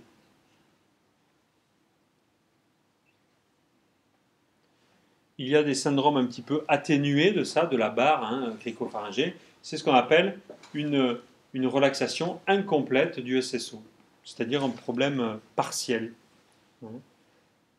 Partiel, c'est rare, mais on en voit. Avec des patients qui se plaignent de dysphagie capricieuse, de boules dans la gorge. On a même parfois l'impression qu'il y a une ouverture normale. Et finalement les symptômes ne sont pas toujours caractéristiques. Et souvent, on fait le diagnostic, là aussi avec une intervention, c'est-à-dire qu'on va dans l'œsophage, on regarde s'il n'y a pas de fibrose, de défaut d'ouverture, il n'y en a pas. On fait une injection de toxine botulique à titre d'essai, et on se rend compte que le patient est amélioré. Donc souvent, ce sont des tests thérapeutiques qu'on fait avec des injections de toxine botulique pour voir dans quelle mesure une relaxation obligatoire par la toxine botulique va améliorer le patient. Donc, lorsque les signes sont caractéristiques à la radio, on parle de barre cricopharyngée, on voit bien les troubles, on peut proposer des solutions.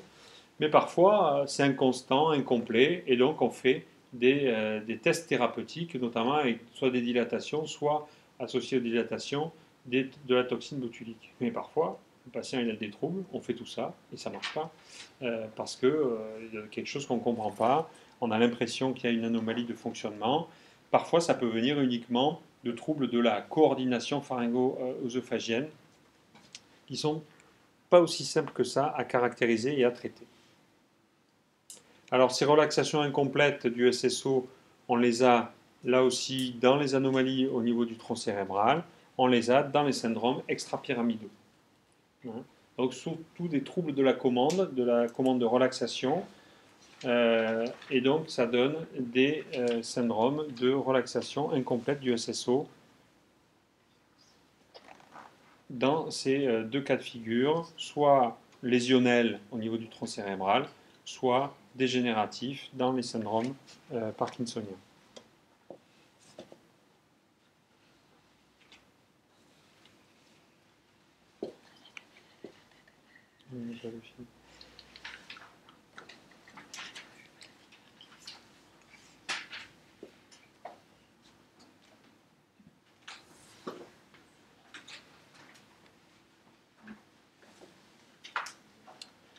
Alors, un petit schéma récapitulatif pour synthétiser le propos.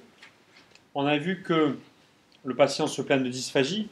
Parfois, il se plaint juste de troubles de l'alimentation, uniquement, finalement, amaigrissement par manque d'alimentation. Soit on a une cause qui est cliniquement évidente, suspectée, comme je vous ai dit, le patient qui vous amène la liste de tous les problèmes. C'est rare, mais ça peut arriver. Donc on est à ce moment-là sur une pathologie soit neurologique ou neuromusculaire ou ORL. Là, les examens complémentaires sont assez faciles à réaliser, c'est-à-dire on fait une vidéo-radiographie, si la dysphagie pharyngée et si la dysphagie est pharyngée et s'il y a des troubles persistants. D'accord ? Soit le patient, finalement, il n'a pas de cause cliniquement suspectée, et c'est l'immense majorité des cas. Donc là, il faut faire un bilan plus général, plus complet, une endoscopie ORL, aller regarder au niveau du pharyngolarynx, faire une endoscopie œsophagienne qui explore la bouche de l'œsophage. C'est très important de le dire parce que, vous savez, les gastro, soit on adresse à l'ORL, il regarde le pharynx, le larynx, soit on adresse au gastro-entérologue, il regarde l'œsophage et l'estomac. Mais entre les deux, il ne se passe rien. Donc en fait, il n'y a qu'un moyen d'aller explorer, il y a deux moyens d'aller explorer vraiment la jonction pharyngo-œsophagienne, c'est de demander une radio, d'accord ? Et l'autre moyen, c'est d'aller au bloc, enfin sous anesthésie générale, faire une endoscopie, mais ce qu'on appelle au tube rigide. Comme c'est un sphincter, il faut avoir un matériel rigide qui permet d'ouvrir ce sphincter pour le regarder. Sinon, ça ne sert à rien. Les fibroscopes, on les passe en force dans le sphincter et après on regarde. D'accord ? Donc on regarde tout l'œsophage, mais on ne regarde jamais le sphincter, parce que le sphincter est toujours fermé. Donc il faut aller faire ce qu'on appelle une œsophagoscopie rigide. C'est très particulier, les gastro-entérologues le font, les ORL le font, mais on le fait que si on y pense. Voilà, et bien souvent, c'est une région qui est inexplorée. Donc soit il y a un obstacle mécanique, à ce moment-là, on est dans la fibrose du sphincter supérieur de l'œsophage, ou alors on a un diverticule de Zenker. Bon, ça c'est de la mécanique, il suffit de couper le muscle. Etc. Soit il n'y a pas d'obstacle, et à ce moment-là, c'est plus un problème fonctionnel. Et à ce moment-là, il faut le caractériser en vidéo-radiographie. Et c'est là qu'on peut proposer soit des dilatations, soit des injections de toxines, soit même une intervention orthophonique. Alors, les principes de traitement, de manière générale, si on les liste tous, on a les choses les plus simples. Quelqu'un qui a une dysphagie pharyngo-œsophagienne, adaptation texturale. C'est sûr qu'on a plus intérêt à... Les liquides seuls, ça passe très mal. Les gros bolus, très importants, ça peut aussi coincer. On est plutôt dans l'adaptation texturale sur une alimentation de type mixé ou alors quasiment, oui, ou coupé très petit. Donc ça marche toujours très bien. Malgré tout, c'est parfois insuffisant et puis c'est pas une solution à long terme. Donc les manœuvres de déglutition répétée, manœuvre de Mendelssohn. Là, on force le passage, d'accord ? Déglutition répétée, on le tente plusieurs fois, et manœuvre de Mendelssohn, déglutition supraglottique sous pression pour augmenter la propulsion du bol alimentaire et forcer le passage. Ça peut marcher aussi. Mais il y a aussi la rééducation et la tonification des muscles susioïdiens, puisqu'on a vu qu'on était sur un problème aussi d'ouverture de ce sphincter supérieur de l'œsophage, et ça on peut le tonifier. Vous connaissez la technique de shaker? Certains en ont entendu parler, on va en dire 2 mots.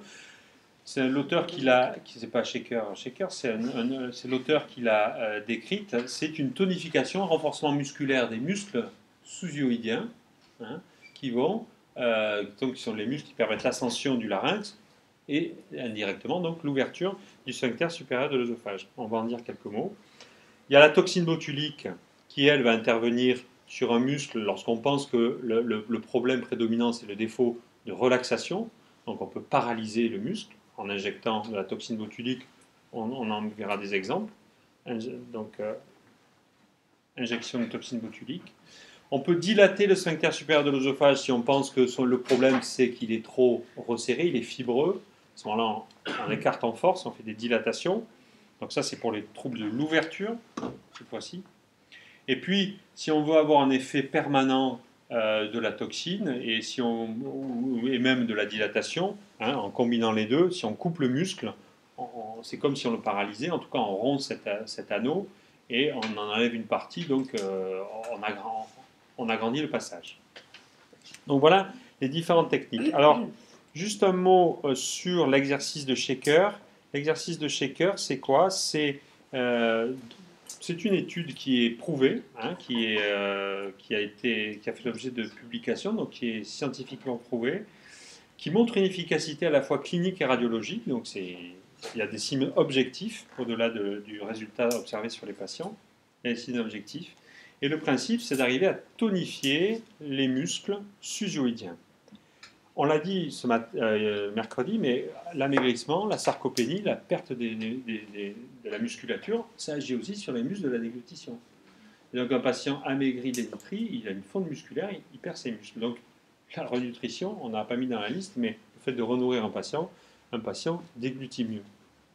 Là, s'il n'a pas trop de perte musculaire, s'il n'a pas de syndrome de catabolisme, on va pouvoir essayer de muscler les muscles susioïdiens. Donc là, vous avez l'article Princeps de Shaker et de son équipe dans le Wisconsin qui est de réhabiliter la déglutition chez des patients qui ont une dysphagie pharyngée liée à une anomalie de l'ouverture du sphincter supérieur de l'œsophage par une technique de musculation. Donc c'est de la musculation. Dans le plan horizontal, le patient est allongé sur le dos. Et puis, il y a plusieurs, vous verrez dans la publication, et il y a plusieurs types d'exercices où on le fait, soit remonter la tête, soit avoir des mouvements contrariés des mouvements du cou. Et donc, le but, c'est de muscler simplement les muscles susioïdiens. Et donc, vous pouvez tout à fait rééduquer les patients dans ce sens pour obtenir une amélioration. Donc en conclusion, eh bien, de manière objective, le fait de renforcer les muscles susioïdiens entraîne une amélioration de la nutrition, de l'alimentation orale chez ces patients qui ont un trouble de l'ouverture du SSO. Est-ce que les maladies de Shaker et le renforcement musculaire susioïdien, est-ce que ça fonctionne vraiment sur lesquels une marque de technologie ou c'est encore utile? Disons que c'est utile lorsqu'on a un trouble surtout de l'ouverture du sphincter supérieur de l'œsophage, c'est-à-dire qu'il y a une mauvaise distension du sphincter supérieur. Donc on n'est pas dans les troubles de la commande de la relaxation, d'accord? La manœuvre de Shaker, elle est faite pour des patients qui ont plutôt un rétrécissement, une fibrose ou un trouble vraiment mécanique de l'ouverture. Si le trouble il est neurologique, comme une maladie de Parkinson ou un syndrome de Lindbergh, ça ne marchera pas. Parce que c'est fait vraiment pour forcer. C'est comme si on faisait c'est un peu la manière extrinsèque de réaliser des dilatations du sphincter supérieur de l'œsophage. D'accord? C'est ça. Donc on est plus sur des indications de de rétrécissement, de défaut d'ouverture mécanique du sphincter, plus que des troubles de la commande. Mais un patient, il n'aura pas soit l'un, soit l'autre, il aura une prédominance. Mais si on peut améliorer peut-être 10 à 20% du trouble de l'ouverture alors qu'il y a un trouble de la commande, pourquoi pas? Il n'y a jamais de technique qui exclut, enfin de prise en charge qui exclut une technique si elle est non invasive, a fortiori.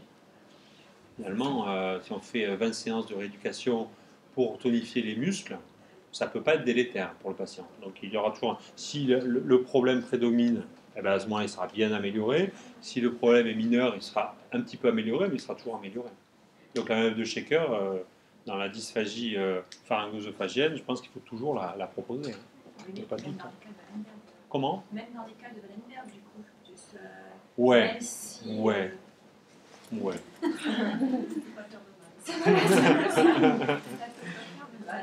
Faisons-le, mais vraiment dans le Wallenberg, à l'inverse, là c'est vraiment un trouble de la propulsion pharyngée, un gros trouble de la propulsion et un gros trouble de la coordination entre relaxation et. C'est vrai que le Wallenberg, c'est vraiment le contre-exemple, c'est le sphincter, il est béant dans le Wallenberg.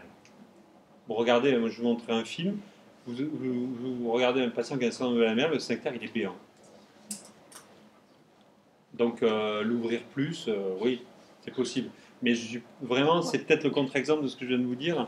Un syndrome de Wallenberg, on peut le tenter, mais voilà, je pense que Shaker, ils ont dû beaucoup essayer sur les Wallenberg, ils ne l'ont pas publié, hein, parce qu'il n'y avait pas de résultats statistiquement, il n'y avait pas de grande chance pour que ça soit observable sur une grande population. Peut-être pour un patient, ça va servir, mais je crois qu'il faut pas, c'est pas le message à retenir en tout cas. Tu trouves une description précise de la pratique de cette méthode? Oui, ça vous l'avez sur Internet. Vous avez même, je ne l'ai pas mis là, Philippe Oudeux, je pourrais vous le donner parce qu'il a même pas un film, une fiche à donner aux patients. Vous faites ça 3 fois par jour. Bon, c'est bien, c'est toujours mieux d'encadrer la rééducation plutôt que de la confier aux patients. Mais voilà.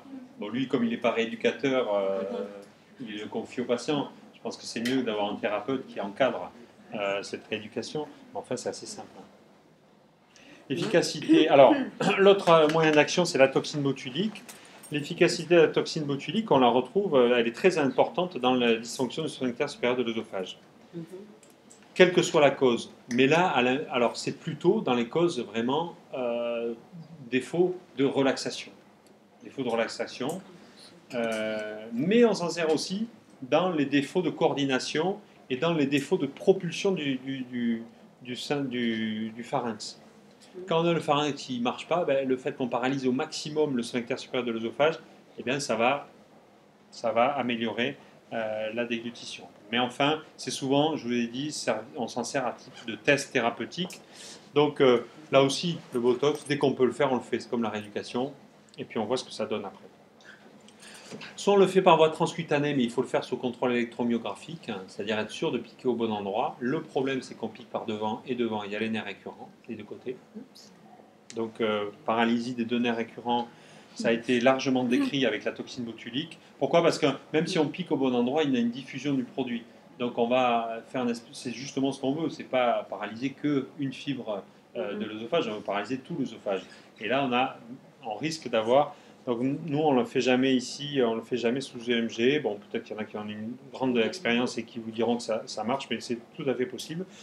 On est obligé de faire une anesthésie générale, sous anesthésie, d'aller piquer dans le sphincter supérieur de l'œsophage. Je vous montrerai une petite illustration. Les complications, elles sont rares, mais il y en a. On peut avoir une dysphagie si on injecte un peu trop, on peut paralyser les constricteurs du pharynx, donc aggraver un défaut de propulsion. Et puis on peut paralyser les cordes vocales et donc avoir soit une paralysie en ouverture, des fausses routes directes, soit alors une paralysie en fermeture et une dyspnée, ça c'est arrivé.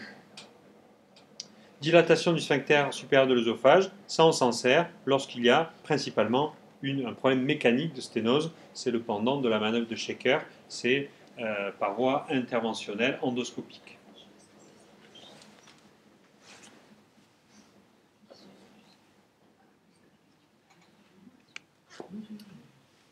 La myotomie du cricopharyngien, je vous ai montré des exemples à l'occasion du diverticule de Zincker, je ne reviens pas dessus. Alors, en conclusion, pour les troubles du fonctionnement du SSO, ils sont rares et rarement isolés. Hein, ils sont rarement isolés. C'est-à-dire qu'il faut aller les rechercher dans des dysphagies, même si on n'a pas de prime abord évoqué une intervention du SSO. Ça fait partie du bilan de toute dysphagie que d'essayer d'évaluer dans quelle mesure le sphincter supérieur de l'œsophage n'est pas partie prenante dans les troubles. Je vous l'ai dit, dans les paralysies pharyngolaryngées, il y a toujours, quasiment plus de la moitié des cas, on a des anomalies du sphincter, du fonctionnement du SSO. Donc la dysphagie, elle est haute, elle est au solide, il faut y penser. Il faut faire au moins, au minimum, un TPO, un transit pharyngo-œsophagien. Si on veut mieux caractériser les choses en dynamique, on fait un vidéo radio-cinéma de la déglutition. C'est vraiment l'examen clé. Hein, ça, c'est vraiment indispensable pour prendre en charge des patients qui ont des troubles de déglutition. Il y a des alternatives à la gastrostomie, bien sûr, avec notamment avec toutes les techniques qu'on a vues. Maintenant, il est certain que lorsqu'on a une dysphagie très sévère, des troubles cognitifs importants, bon, ça c'est sûr, l'aggravation, le degré d'altération de l'état général, ça peut, effectivement, on peut évoquer une gastrostomie, mais si le trouble est réversible, à ce moment-là, on n'est pas obligé d'avoir une gastrostomie, on peut uniquement mettre une alimentation artificielle, puis ensuite résoudre le problème. Alors, dans les atteintes post-radiques du SSO, c'est le dernier volet, c'est là la caricature de la fibrose du sphincter supérieur de l'œsophage. Cette fibrose, elle entraîne un rétrécissement très important, mécanique, hein, du sphincter supérieur de l'œsophage, mais aussi on a une perte de la commande d'ouverture liée à la névrite radique qui est dans ces syndromes post-radiques. On le voit pour des radiothérapies au-delà de 50 degrés, mais toutes les radiothérapies thérapeutiques, elles sont au-delà de 50 degrés dans cette région. Majorée par la chimio-radiothérapie, quand on a des patients qui ont à la fois une radiothérapie et une chimiothérapie concomitante, on a encore plus de lésions. Et elle était observée notamment lorsqu'on faisait 2 champs d'irradiation au cobalt, comme on faisait il y a encore, au cobalt il y a une trentaine d'années, mais après on a fait des irradiations au photon X, mais aussi en 2 champs, ce qui fait qu'on n'épargnait pas du tout les structures nobles pour irradier le sinus piriforme ou par exemple un larynx, on irradiait quasiment à dose pleine l'œsophage cervical. Donc, et ce qu'on observe, c'est que au début, il y a une mucite qui dure 2-3 mois, il y a une inflammation, mais après, ça se calme. Et puis, 5-6 ans après, arrive cette période de fibrose et de sclérose des tissus qui fait qu'on a un cou de bois, un cou qui est ligneux, qui est dur. Et à l'intérieur, c'est pareil, l'œsophage est complètement rigide, ne peut plus s'ouvrir. Et c'est majoré, ça d'ailleurs, chez les patients qui on a fait des laryngectomies totales. Lorsqu'on a des laryngectomies totales, on a enlevé la partie antérieure du sphincter supérieur de l'œsophage, puisqu'on a enlevé le cricoïde. Et on a refermé sur lui-même le pharynx. Et souvent, toute cette zone qui est cicatricielle va avoir une tendance à devenir rétractile avec le temps et avec la radiothérapie. Donc les patients qui ont des laryngectomies totales ont des gros troubles de l'ouverture du sphincter supérieur de l'œsophage. C'est à la fois musculaire sur la myosite, nerveux, c'est la névrite radique. Il y a un défaut de relaxation neurogène, il y a un défaut d'ouverture par fibrose, et là aussi, par l'absence, on a enlevé le larynx, la laryngectomie, on n'a plus d'ascension, on n'a plus de protraction du cartilage cricoïde. Donc les moyens du traitement, c'est sûr que d'éliminer une rechute tumorale, c'est la première chose que font les médecins qui prennent en charge ces patients, d'évaluer la sténose, et donc on fait tout, on fait des dilatations par ballonnet, et on fait aussi de la toxine botulique, du conseil diététique et parfois des nutritions artificielles. Donc là, vous avez un exemple ici. Là, c'est un patient d'ailleurs qui a une laryngectomie totale. Là, on est sur l'œsophage cervical, d'accord. On a mis un ballonnet en place, là pour l'instant qui est dégonflé. On va le gonfler avec un manomètre, donc ce qui permet de mettre en pression, ce qui veut bien dire qu'on est obligé d'appliquer une pression. Vous voyez que ici, le ballonnet s'ouvre et donc va venir exercer une pression plus ou moins importante en fonction du calibre. Hein. On prend des ballonnets de calibre modéré quand on commence à faire des dilatations. Souvent on fait plusieurs séances parce qu'on ne peut pas d'emblée sous peine d'avoir une rupture de l'œsophage, on ne peut pas faire une dilatation très importante au début. Et donc on fait plusieurs séances et on va venir dilater progressivement l'œsophage. On le fait chez des patients qui ont des laryngectomies, on le fait aussi bien sûr chez des patients qui ont des sténoses d'autres origines sur le sphincter supérieur de l'œsophage grâce à ces ballons. Avant on mettait des bougies mais ils peuvent entraîner des faux trajets, donc on le fait de moins en moins. Et là, vous avez un exemple d'injection de toxine botulique. C'est-à-dire que ici, on va venir, comme on fait des laryngoscopies pour aller opérer le larynx, on peut aller sur l'œsophage cervical, on prend des seringues de toxine botulique et on va aller piquer. Vous voyez, là, on regarde à travers ce laryngoscope. Et qu'est-ce qu'on voit? On voit le larynx en avant, enfin qui est hors champ même. Là, on a la partie antérieure du sphincter supérieur de l'œsophage, c'est le cricoïde, ici, le cricoïde. En arrière, on a, là c'est le côté droit, on a le relief du muscle cricopharyngien. On a, pareil, de l'autre côté, le relief du muscle cricopharyngien, et on va venir piquer à plusieurs endroits, souvent en 3 ou 4 points d'injection, avec de la toxine botulique dans le sphincter supérieur de l'œsophage. Là, c'est un patient qui a un syndrome de Wallenberg. Regardez, on a l'œsophage qui est complètement béant, ici. Pourtant, à chaque fois qu'on lui fait des injections de toxines, il est un petit peu amélioré. Il n'est pas guéri, il n'est pas miraculé, loin de là, mais il revient tous les 6 mois, un petit peu tous les 6 mois, pour avoir une nouvelle injection.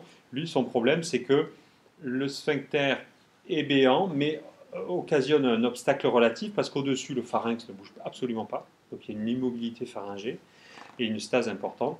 Et d'autre part, il ne reçoit pas la commande de relaxation supplémentaire au moment de la déglutition. Donc ça, c'est ce qu'on peut gagner avec la toxine, c'est d'avoir la relaxation maximale, permanente, mais qui n'est pas durable dans le temps, qui va s'épuiser au bout de 4 à 6 mois. Et puis, on en profite à chaque fois pour lui faire une injection dans les glandes salivaires pour éviter qu'il y ait trop de production salivaire, ce qui l'améliore aussi, parce que lui, son problème, c'est de cracher en permanence sa salive, alors que le bol alimentaire passe relativement bien, mais c'est la salive qui lui pose des problèmes. Voilà, donc on a fait le tour sur le sphincter supérieur de l'œsophage. Je ne sais pas s'il y a des questions, des choses particulières. Oui? Le fait d'avoir le SSO béant comme ça, c'est pas. Il n'y a pas plus de reflux quand il y a la possibilité de tout.